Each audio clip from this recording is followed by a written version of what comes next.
Hello and welcome to my channel. In today's video, we're going to be doing DIY holiday decor projects with the new Roycycled Treasures Decoupage papers. This first one is a letter to Santa. I think it would make a great gift for a family. I painted an 11 by 14 wood panel with Roycycled's dried thyme and let that dry. Then I added crackle medium and let that dry. Finally, I applied a coat of antique villa to the entire piece. I love the distressed look of this. Next, it was time to apply the element from the Christmas postage paper. I chose this sweet little Santa as it was perfect for this project.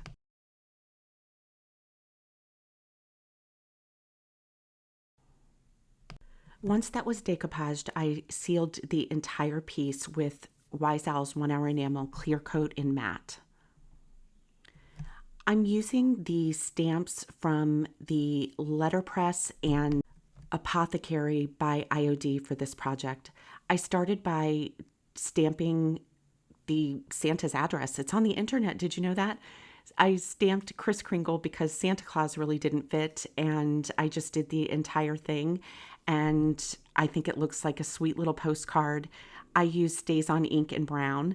And then finally, I just wanted to add a little sparkle to this piece, so I applied some glitter glue to the edge of the postage and then sprinkled a little sparkly stuff. It was kind of some heavy glitter, and there you have it. I think this would make a great gift for a family. So let's do our second project. We're going to do a countdown to Christmas calendar. I'm working with a 9x9 metal piece of magnet board, and I'm using the Holiday Patterns paper. When I'm working with the plaid, I like to line it up on an edge, and it helps me to keep the pattern straight. So here I'm just decoupaging the paper onto the metal, and then I'm giving it a seal before sanding off the edges. Once that was done, I used the tip of a paintbrush to punch the holes back into the paper. And now I'm cutting out another element from the Christmas postage paper. Rather than fussy cut around the postage, I found that I could use a hole punch and line it up and do a pretty good job of getting close to it. So I inked the edges with some Stays On in smoke, and then I wanted to apply this to a piece of fabric. So I'm applying 2 coats of Mod Podge for fabric and letting that dry. Then I'm going to take a piece of parchment paper and my little craft iron on the hottest setting, and I'm going to attach the postage element to the fabric. Next, I'm going to create a top of the pocket by using a little tacky glue and making a little fold there. And then I went ahead and inked the edges of the fabric as well.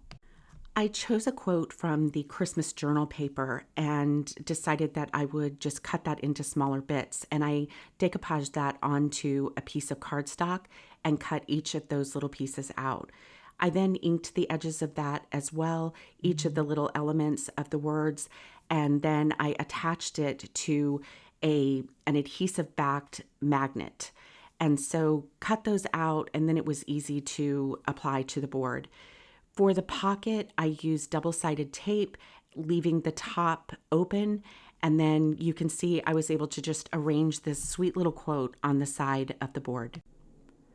Now it was time to make the countdown numbers, and so I started with these pieces of cardstock and used some sweet little vintage number stamps that I had. So I did 2 1s and 2 number 2s so that I would be able to get all the days of however long we were going to count down. And so I also used both sides of each of these strips of cardstock on each end. So you can see that this way I'm able to reverse it and just pull them out and position them the way that I would like to for whatever day we're trying to use as our countdown. The pocket is really there to hold those little strips of paper, and I thought that this would be an easy way to do this. So I did, the 2 number 1s, the 2 number 2s, I did 3, 4, 9, and then if there was a missing number, like where there would be a 0, if it was just a single digit number, I went ahead and used a little element from a retired stamp. I think it was evergreen, and I just did a little element there so that that could take the place of a 0. I will probably go ahead and laminate these strips since we're going to be keeping this one for ourselves, but I feel like that's optional, and you can store your strips in the pocket so that they're protected from year to year.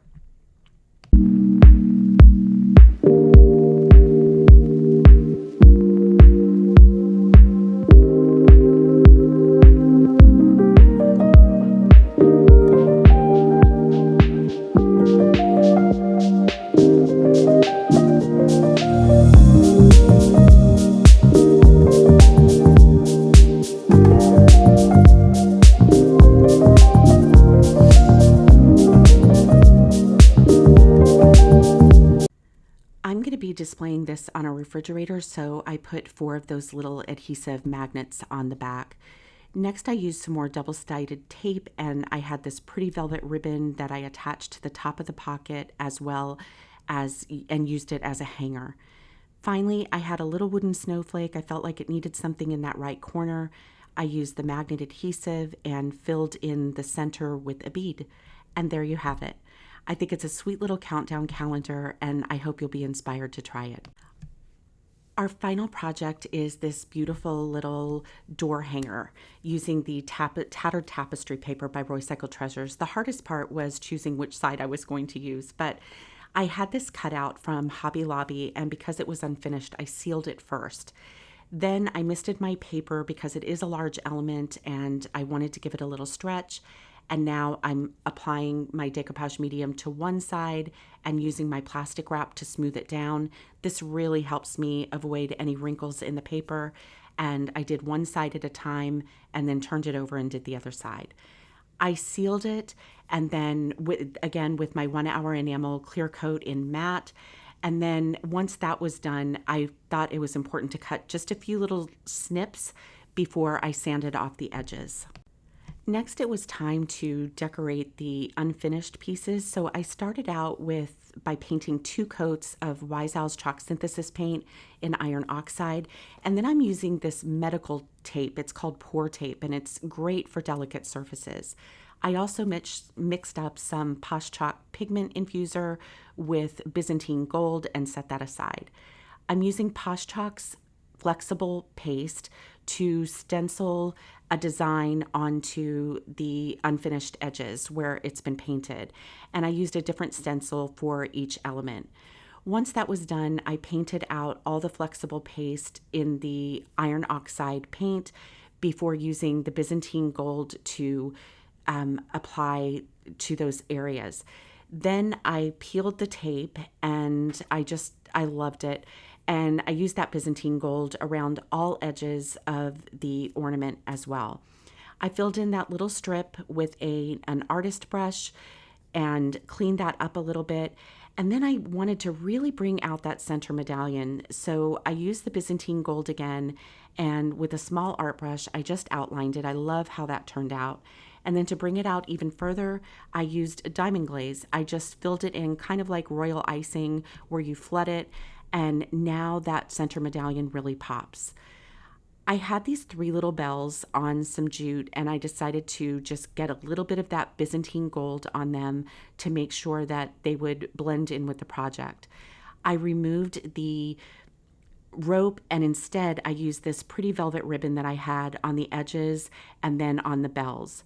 So to apply the bells, I just stapled them onto the other ribbon, tied some other ribbon around a brad that I had. I went ahead and nailed it halfway down, tied some more ribbon, and trimmed those pieces.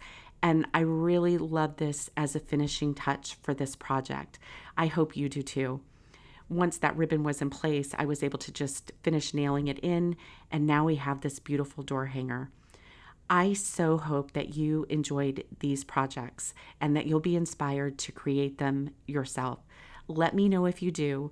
Thank you so much for being here and for watching. Please don't forget to comment and subscribe. Happy creating. I'll see you soon.